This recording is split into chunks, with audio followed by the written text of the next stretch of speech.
Buenos días, hermanos, buenos días, amigos. Nuevamente nos encontramos aquí con el propósito de estudiar la santa palabra de Dios. Los invito a inclinar nuestro rostro para tener una palabra de oración. Bendito Dios y Padre Santo, nuevamente estamos invocando tu santo nombre, suplicando la dirección de tu Santísimo Espíritu. Lo que hoy estudiemos, Señor, tú lo dirijas, que todo lo que salga de nuestros labios, Señor, sea dirigido por ti, y que tú prepares la mente y el corazón de muchas personas, todos esos que escuchan estos mensajes, Señor. Tú ilumines sus mentes para que entiendan los grandes mensajes que tú tienes en estos últimos días para miles de personas. Bendice a cada uno, Señor, y que ellos entiendan que tú los estás esperando, los estás llamando, y esperamos que ellos puedan ser flexibles, abrir su corazón para que tú puedas entrar a morar en sus corazones, Señor. Danos tu bendición y danos esa sabiduría para poder explicar tus maravillosas enseñanzas. En el nombre santo de Jesús te imploramos estas peticiones. Amén. Amén. Hoy vamos a estudiar un tema sumamente importante, y antes tendremos una lectura bíblica. Se encuentra en el libro de Apocalipsis, capítulo 6 y el versículo 1. Apocalipsis 6, 1. Dice: vi cuando el Cordero abrió uno de los 7 sellos, y oía a uno de los 4 seres vivientes decir como voz de trueno: ven y mira. Con este maravilloso pasaje vamos a dar inicio a nuestro estudio, que nos va a hablar sobre cómo se fueron formando las iglesias y también cómo llegaron a contaminarse esas maravillosas iglesias después de ser una luz, después de ser algo importante, especial para Dios. Ellos apostataron, muchas personas apostataron esas maravillosas enseñanzas de Jesús. Nos dice aquí que mucha gente se han preguntado: ¿por qué existen tantas iglesias? ¿Por qué hay tantas iglesias? ¿Cuál es el problema? ¿Hay alguna razón, algún motivo, algo en la cual podamos entender por qué hay tantas iglesias? Nos dice aquí que, pues, la Biblia tiene respuesta a todas estas preguntas. Y a través de este estudio vamos a ir dándonos cuenta los motivos, las razones por qué existen tantas iglesias. Porque cuando Jesús ascendió al cielo, solamente dejó una iglesia, la iglesia verdadera. Aunque habían otras personas, ¿verdad?, que no aceptaban esas maravillosas enseñanzas de Jesús, pero aún la verdadera iglesia Jesús la dejó establecida, y esa fue y esa será la iglesia que perdurará por toda la eternidad. Vamos a, dice aquí que nuestro tema de estudio en esta ocasión: ¿por qué hay tantas iglesias? Ese es el tema de nuestro estudio hoy. Vamos al libro de Amós 3:7, un versículo muy conocido. Dice: no hará nada Jehová el Señor sin que revele su secreto a sus siervos los profetas. Así que lo que hoy estudiemos es porque Dios se lo ha revelado a los profetas, a los siervos de Dios.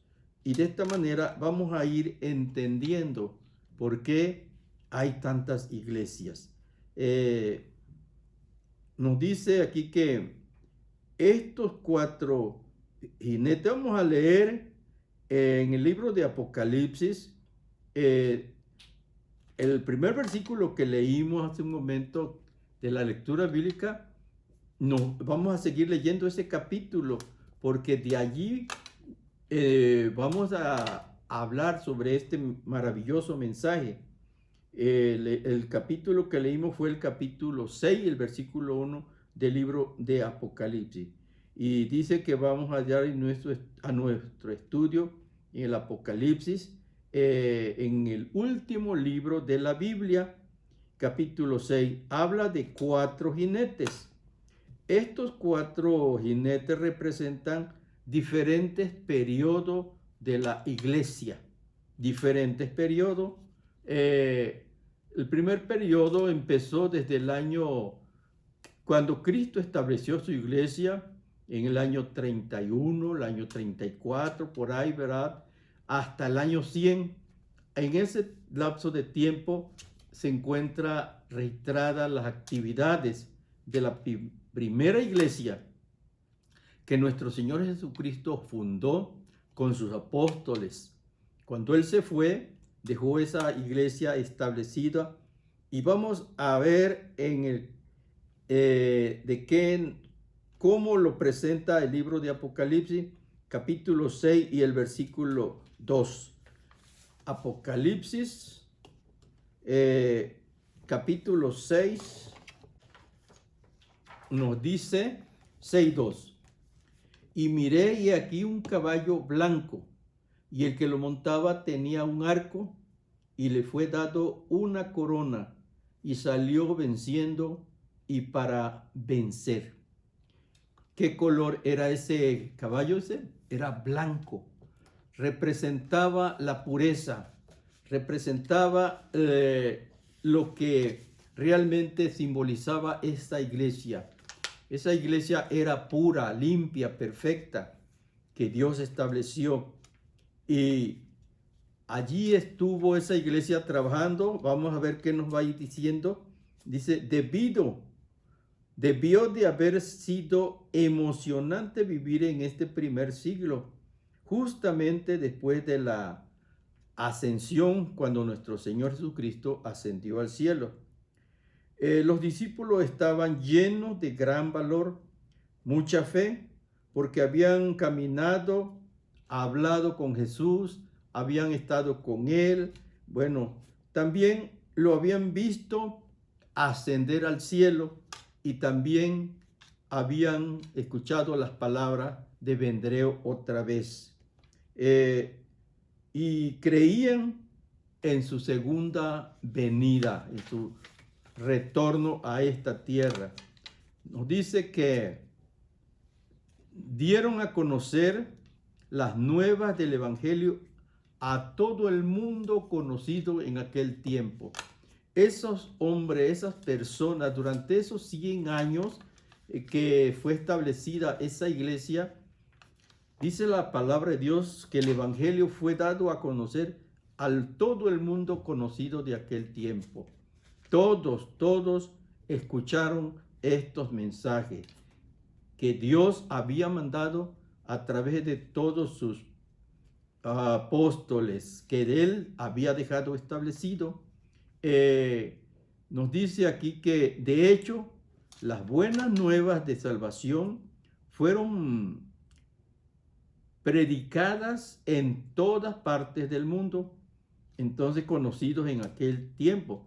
Dice el apóstol Pablo, a vosotros también, aunque en otro tiempo estaba apartado y erais enemigos, ahora os ha reconciliado en su tiempo físico por medio de la muerte, para presentaros santos, sin mancha e irreprensible delante de él, por cuanto permaneció fundados y firmes en la fe, sin ser movidos de la esperanza del evangelio que habéis oído, el cual ha sido predicado en toda la extensión debajo del cielo. De este evangelio yo, Pablo, llego a ser ministro. Aquí Pablo se está identificando. él fue uno de los hombres más valientes, más esforzados, el que trabajó mucho en la predicación del Evangelio. También sufrió mucho, ya hemos estudiado bastante sobre la vida del apóstol Pablo, cómo naufragó, cuántos días estuvo en el mar con muchas personas ya sin esperanza de vivir, pero Dios le reveló que iban a salvarse y él con valor les dijo que no tuvieran temor, que Dios había estado con él esa noche y le había dicho que nada se iba a perder, nadie se iba a morir, solamente lo que iban a perder era el barco, la nave donde ellos iban, eso sí se iba a perder y muchas pertenencias, pero la vida de ninguno Dios lo iba a preservar, a pesar de que estuvieron mucho tiempo, más de 14 días en el mar, sin comida y sufriendo frío y tanta inclemencia, pero Dios no los abandonó. Lo que les prometió, Dios lo cumplió, salieron libres, llegaron bien hasta a donde se habían propuesto llegar. Y nos dice en libro de Hechos 5:14, vamos a leerlo. Y los que creían en el Señor aumentaban más gran número, así de hombres como de mujeres. Aquí está dando su relato el apóstol Pablo, el apóstol Pedro, todo, de cómo en la predicación de ellos, cómo se congregaba mucha gente. Y nos dice las cantidades que se bautizaban. Nos dice aquí que en el versículo que acabamos de leer, los que creían en el Señor, dice, aumentaban cada vez más gran número, así de hombres como de mujeres. El libro de los Hechos habla de miles que se bautizaban diariamente. En la predicación de Pedro, en el capítulo 2 de Hechos, nos dice que ahí Pedro predicó un sermón elocuente. Se bautizaron 3,000 personas. Fue maravilloso ver cuántas personas. Ahí fue donde Dios derramó su Santo Espíritu en esa predicación y en ese grupo de personas, porque ahí estaban los 11 apóstoles todavía, estaban los 11 y allí Dios derramó su Espíritu sobre todos ellos y comenzaron a predicar. Entonces Pedro se puso de pie y él dio ese sermón en donde se convirtieron. Ellos dijeron, cuando Pedro hizo el llamado, ellos dijeron, ¿qué haremos? Entonces Pedro les dijo, bauticen cada uno para perdón de sus pecados y recibiréis el don del Espíritu Santo. Y de esta manera hizo el llamado Pedro y ellos ese día se bautizaron 3,000 personas. Eso fue maravilloso, como la obra de Dios, el Evangelio, iba dando los frutos en abundancia, como nuestro Dios lo había prometido. Dice que la iglesia, el Señor añadía diariamente a número de los que habían de ser salvos. En Hechos 2:47, la iglesia era el cuerpo de Cristo. La gente se bautizaba en el nombre de Jesús, se bautizaban en su cuerpo, que era la iglesia.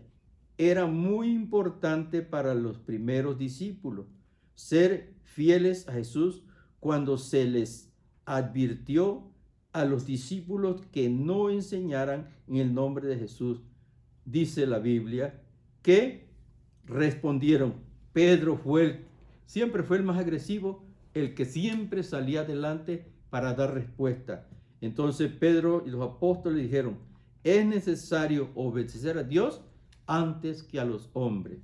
Y aquí leímos, en donde se bautizaban en el nombre de Jesús. ¿Por qué en el nombre de Jesús?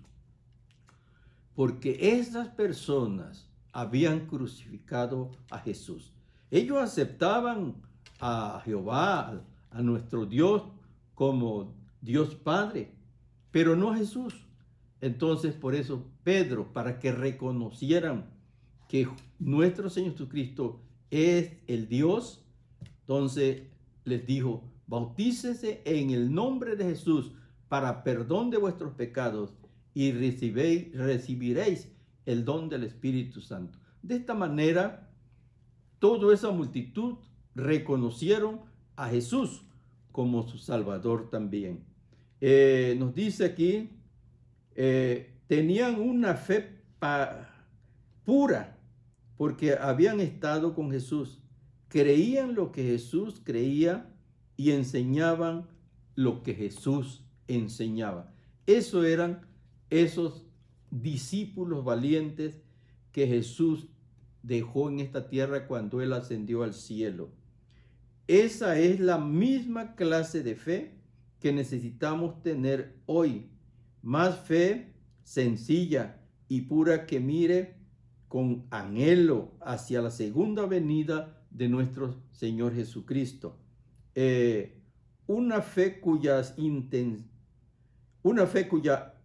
intención sea dar a conocer las nuevas de salvación a todo el mundo, amigos y vecinos del mundo entero, cumpliendo así la gran comisión del Evangelio que Dios dejó establecido. Esa es una fe pura, esa es la fe que tenían los creyentes que fueron bautizados cuando Pedro les dio ese maravilloso sermón, y todos los que fueron bautizados en el primer siglo de la historia de nuestra iglesia. Nos sigue diciendo algo maravilloso.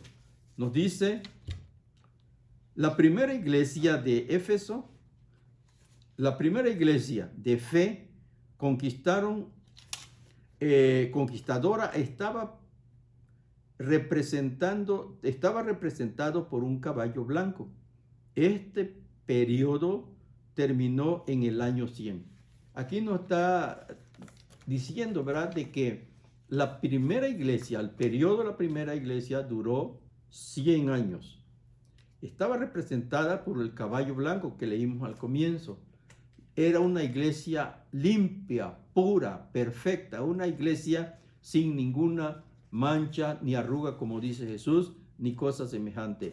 Esa fue la primera iglesia. Pero como fue pasando el tiempo, vamos a ir viendo la historia de esta iglesia. No sé si podamos llegar al final de este periodo de todas las iglesias, pero continuaremos, si no nos da el tiempo, continuaremos estudiando en base a todo esto. Nos dice de que la primera iglesia estaba representando por el caballo blanco. Ahora, ¿qué vio Juan cuando Jesús abrió el segundo sello? Vamos a ir al libro de Apocalipsis 6:4. A ver qué nos dice. Y salió otro caballo bermejo, y al que lo montaba le fue dado poder de quitar de la tierra la paz, y que se matasen unos a otros, y se le dio una gran espada. Qué contraste, qué diferencia. Un caballo blanco y ahora un caballo, ¿qué? Un caballo bermejo, rojo, podemos decir. Nos dice que ese caballo representaba al periodo de la segunda iglesia, que ese periodo duró muchos años. Vamos a verlo adelantito. Pero dice, y para que se le dio a eso una espada, y fue dada una gran espada, Apocalipsis 6:4. Aquí se representa una fe manchada de rojo, de sangre. Dice que sabemos que después del año 100, los cristianos comenzaron a ser llevados a Roma. ¿Para qué? Para matarlos. Los echaban en los fosos de los leones, a los circos, los echaban en esos lugares, y muchos de ellos fueron lanzados, dice, a los leones en estos grandes coliseos del Imperio Romano. ¿Por qué? pero ellos mantenieron su fe en Dios, en nuestro Señor Jesucristo. Dice que el caballo rojo representa entonces una fe manchada de sangre.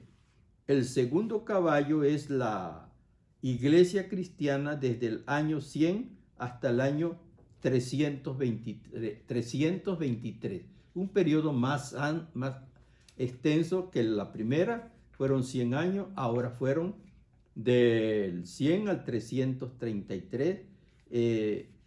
Ese periodo de más de 200 años que duró esa iglesia fue perseguida.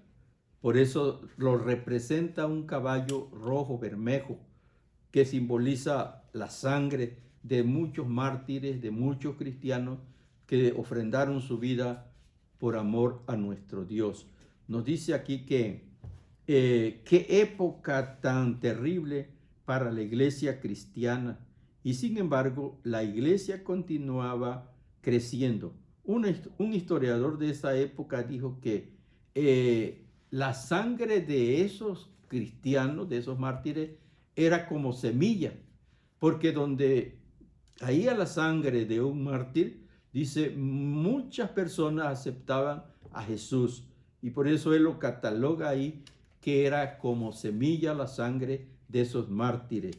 Era Dios el que obraba en esos corazones para convencerlos de que aun que perdieran la vida, Dios les aseguraba una vida eterna. El entregar la vida a Jesús y morir por su nombre era como una semilla que se hubiese plantado y muchos más creyentes se levantaban a ocupar ese lugar. La buena nueva de salvación se esparció por todo el imperio romano y por todo el mundo conocido de aquel tiempo. El enemigo de las almas no pudo apagar ese ardor, ese amor hacia las almas. Ellos, aún siendo perseguidos, siendo como sus enemigos los trataban, ellos permanecieron fiel a Dios. En Apocalipsis 6:5, vamos a leer 6:5, nos dice: cuando abrió el tercer sello, oí al tercer ser viviente que decía: ven y mira. Y miré y aquí un caballo negro, y el que lo montaba tenía una balanza en la mano. Qué triste. Después, primero un blanco, pureza. Después un rojo, persecución, muerte de miles de personas, cristianos. Y ahora un caballo negro. Qué contraste, ¿verdad? Qué contraste. Dice, y miré aquí un caballo negro y el que estaba montado sobre él tenía una balanza en su mano. Este caballo negro representa una fe comprometida. En Hechos 20, 29 y 30 dice, porque yo sé que después de mi partida entrarán en medio de vosotros lobos rapaces que no perdonarán la vida al rebaño. Aquí el apóstol Pablo está más bien profetizando lo que iba a suceder tan pronto él se alejara o él dejara de existir de ese lugar, de esa iglesia.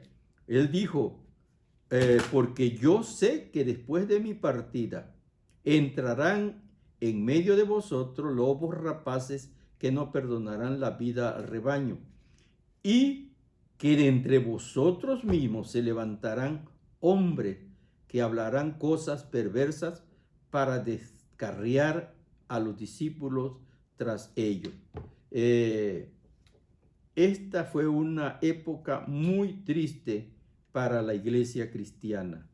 Dice que una época de fe comprometida cuando el paganismo se une al cristianismo. Aquí Daniel lo había ya predicho. En el libro de Daniel 8:12 dice, por medio de la rebelión le fue entregado el ejército junto con el sacrificio continuo. Esa fue la profecía de Daniel que estaba hablando. Y dice, y echó por tierra la verdad e hizo cuanto quiso y fue prosperado. Aquí el profeta Daniel no está profetizando lo que ahora en ese tiempo, el cual estamos estudiando en este momento, se hizo el cumplimiento en donde en la iglesia, vamos a decirle pagana, la iglesia pagana, cómo trató de pervertir la santa verdad, la santa obra de Dios. Ahí nos dice que todo fue totalmente trastornado, transformado, y hubieron muchos motivos por los cuales muchos cristianos se dejaron engañar. En aquellos tiempos no había Biblia. La única Biblia que había estaba encadenada en un púlpito allí, y aparte de eso, la Biblia estaba en griego, en hebreo, en latín, idiomas que el pueblo de ese tiempo ya no conocía. Por eso no, y las imprentas no existían imprentas. Entonces, los cristianos no podían adquirir una Biblia. Entonces, los intérpretes de las escrituras, que solo tenían acceso a leerlo ellos, eran solamente los sacerdotes. Ellos daban explicaban las escrituras, pero ¿de qué manera? Introduciendo asuntos, cosas que Dios no había establecido. De esta manera se fue pervirtiendo la obra de Dios. Se fue pervirtiendo la iglesia cuando se comprometió la fe. Esa gracia, lo que Dios estaba haciendo o hizo, eso fue cambiado. Ahora dice aquí, en vez de acudir libremente al trono de Dios para recibir su gracia y perdón, en vez de confesar sus pecados de la manera como dice la Biblia, se les dijo a los cristianos que tenían que pagar para recibir el perdón de sus pecados. Ahora, ¿qué tenían que hacer? Dice, pagar para poder alcanzar el perdón de sus pecados. Aquí nos damos cuenta cómo fue pervirtiendo el enemigo las cosas de Dios. Ahora ya no era por gracia, ahora era por dinero, vamos a decir. Había que pagar una cierta cantidad para alcanzar la salvación. Y dice que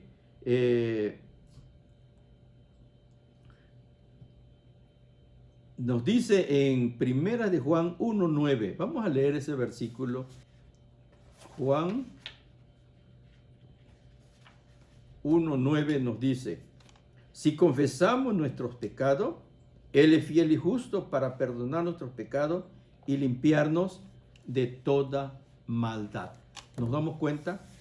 No nos pide dinero, no nos pide nada, solamente dice confesar nuestros pecados, pero no a un hombre, no al pastor, no al ministro, no al sacerdote, no, a Jesús. A Jesús le vamos a confesar nuestros pecados, porque Él es el único que puede perdonarnos, porque Él pagó ese precio de nuestros pecados allá en la cruz del Calvario. Por eso nos dice, por gracia soy salvo. Y eso nos dice el versículo que leímos.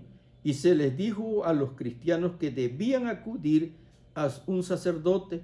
Eso es lo que se le enseñaba a los cristianos en aquellos tiempos, que tenían, para confesar sus pecados, tenían que acudir a un sacerdote. Y ese sacerdote, ¿cuánto les iba a cobrar? No iba a ser por gracia, no iba a ser gratuito. Ese sacerdote iba a cobrar cierta cantidad para poder otorgarle él el perdón. Pero realmente un ser humano como nosotros no puede perdonar pecado. El único que perdona nuestros pecados es nuestro Señor Jesucristo. Por eso dice, si confesamos nuestros pecados, Él es fiel y justo para perdonar nuestros pecados y limpiarnos de toda maldad. Ese es nuestro Señor Jesucristo que nos invita y nos llama. Y nosotros debemos ir a Él, porque Él está esperando que nosotros vayamos a Él. Dice que durante este tiempo era contra la ley tener la palabra de Dios. No se había inventado la imprenta, como dijimos. Muchas personas aceptaron lo que la iglesia les enseñaba y la fe cristiana se corrompió notablemente. No había Biblia, solamente los sacerdotes les explicaban lo que la Biblia quería decir, lo que la Biblia pedía, y así de esta manera se corrompió la santa obra de nuestro Dios. Dice que la segunda gran verdad que se comprometió tenía que ver con la adoración de objetos hechos de madera. Aquí también, ese mismo periodo, lo que se corrompió, también se contaminó, se pervirtió, es lo que nos dice la santa ley de Dios. Allá en el libro de Éxodo, ¿verdad? Ahí nos dice que la santa ley de Dios dice, no tendrás dioses ajenos delante de mí, y no tendrás imagen ni ninguna semejanza de cosa que esté arriba en el cielo, abajo en la tierra, ni en las aguas debajo de la tierra. No te inclinarás a ellas, ni las honrarás, porque dice, porque yo soy Jehová tu Dios, fuerte, celoso, que visito la maldad de los padres sobre los hijos hasta la tercera y cuarta generación.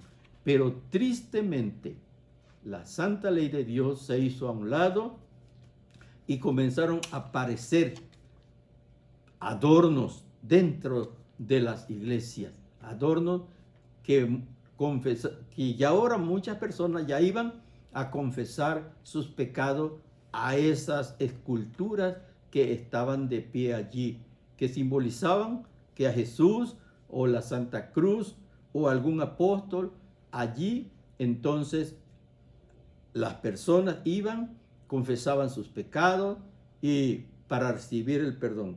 Pero tristemente, esos no podían perdonar sus pecados, porque ellos también eran una persona pecadora como nosotros. Esperamos que lo que hoy hemos estudiado sea una bendición para todos. Reconozcamos que el único que puede perdonar nuestros pecados es nuestro Señor Jesucristo. Es el que dio su vida allá en la cruz del Calvario y Él está dispuesto a perdonarnos. Pero debemos ir a Él. Él dice, si confesamos nuestros pecados, Él es fiel y justo para perdonarnos. Esperamos, hermanos, amigos, compañeros, que lo que hemos estudiado, si es la voluntad del Eterno, mañana continuaremos este mensaje para que reconozcamos la verdadera iglesia. ¿Y por qué hay tantas iglesias? Como dijimos el otro día, hay más de 1000 y tantas religiones en el mundo, pero de la verdad solamente hay una. Cristo dijo, yo soy el camino, la verdad y la vida. Nadie viene al Padre si no es por mí. Si es la voluntad de Dios para mañana, trataremos de continuar estudiando la segunda porción de la Santa Biblia, de la Santa Ley de Dios, en donde nos dice, no te harás imagen ni ninguna semejanza de cosas que estén en el cielo, ni en la tierra, ni debajo de la tierra. Si es la voluntad del Eterno, de nuestro Dios, mañana continuaremos con este estudio. y les invitamos para que sigan escuchando estos maravillosos mensajes de la santa palabra de Dios. Aquí lo que estudiamos es lo que la Biblia nos dice y eso es lo que les enseñamos, les platicamos y esperamos de ustedes puedan ser flexibles al llamado de nuestro Señor Jesucristo, en donde Él nos dice: venid a mí todos los que estáis cargados y trabajados, y yo os haré descansar. Esperamos que escuchen este maravilloso mensaje y puedan entregar su vida a nuestro Señor Jesucristo. Tenemos aquí algunos pedidos, vamos a orar por algunas personas y vamos a orar por todos esos que nos escuchan. Yo sé que hay muchas personas que escuchan estos mensajes.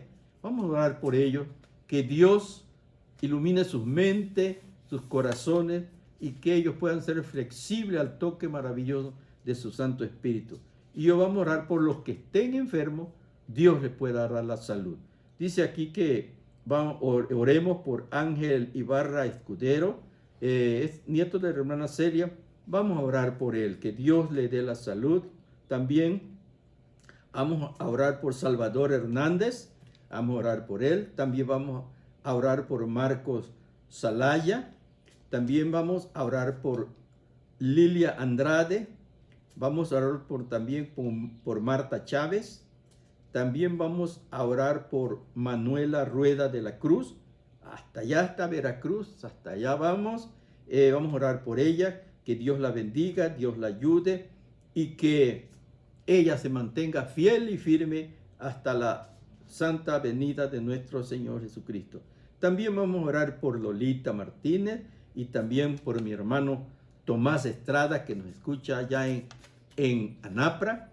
Dios lo bendiga a él y a toda su familia. Vamos a inclinar nuestro rostro y vamos a orar. Bendito Dios y Padre Santo, gracias Señor porque nos das ese grande privilegio de estudiar tu santa palabra. Nos has dejado en tu libro sagrado maravillosos mensajes, instrucciones, cómo prepararnos para ese encuentro contigo. Pedimos tu ayuda, pedimos la iluminación de tu Santo Espíritu, que nos guíe, nos dirija, nos instruya y nos capacite, Señor. Y que este día santo sea un sábado de delicia santa, que todos los disfrutemos para honra y gloria tuya. Que todos estemos preparados para ese glorioso amanecer.